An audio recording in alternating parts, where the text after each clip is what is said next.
नमस्कार, मैं श्री रुद्र स्वरूप सेवा संस्था के तरफ से और राम कुमार पाल सोशल फाउंडेशन के तरफ से आपका राष्ट्रीय बाल सनातनी वक्ता माधव पांडे। आज का विषय है आत्मा क्या है।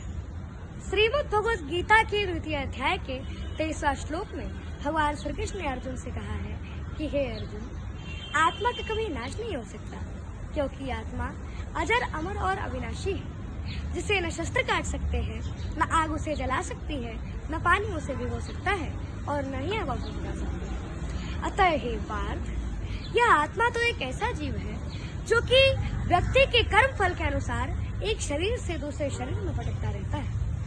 नैनम छिन्नन्ति शस्त्राणि, नैनम दहति पावकः, न चैनम खलदन्त्यापो, न शोष्यति मारुतः।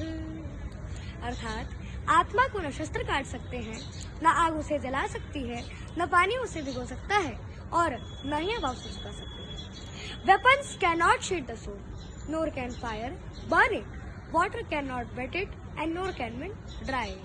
सनातनी धर्म में शास्त्र यह कहते हैं कि आत्मा एक शरीर को धारण करती है और फिर जन्म मरण का चक्र अनवरत ही चलता रहता है।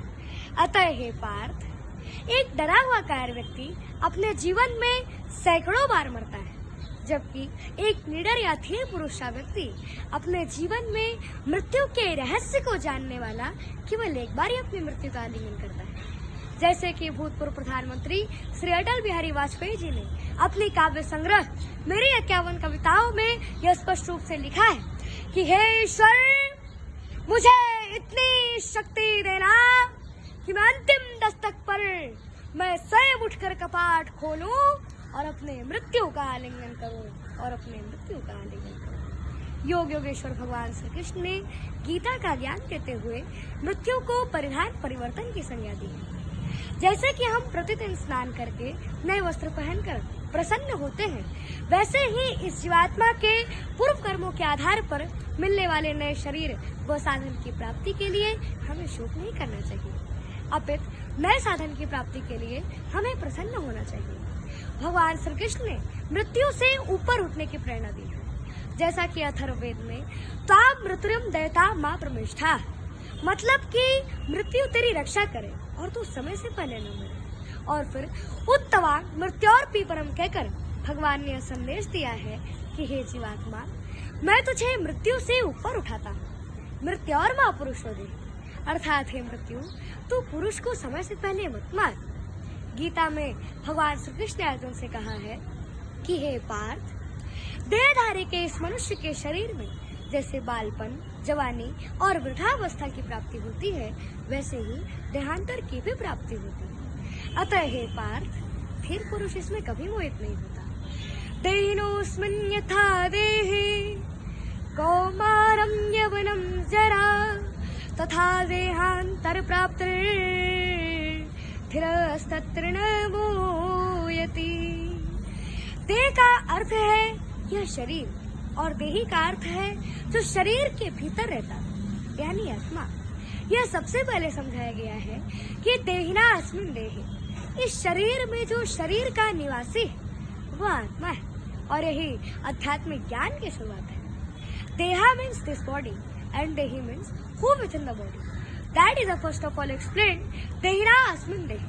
In this body, there is a resident of the body, that is soul, and that is the beginning of spiritual knowledge. फिर भगवान श्री कृष्ण अर्जुन से कहते हैं कि हे पार्थ, वाशांश जीर्णा नियथा विहाय नवाणि गृह्णाति निरूपणानि तथा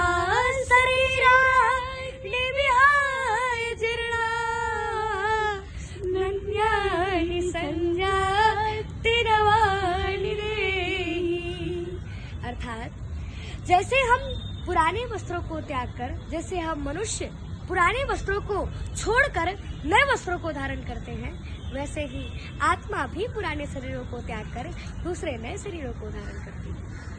As a person puts on new garments, giving up old ones. Similarly, the soul accepts new material bodies, giving up old useless ones. न जायते म्रियते वा कदा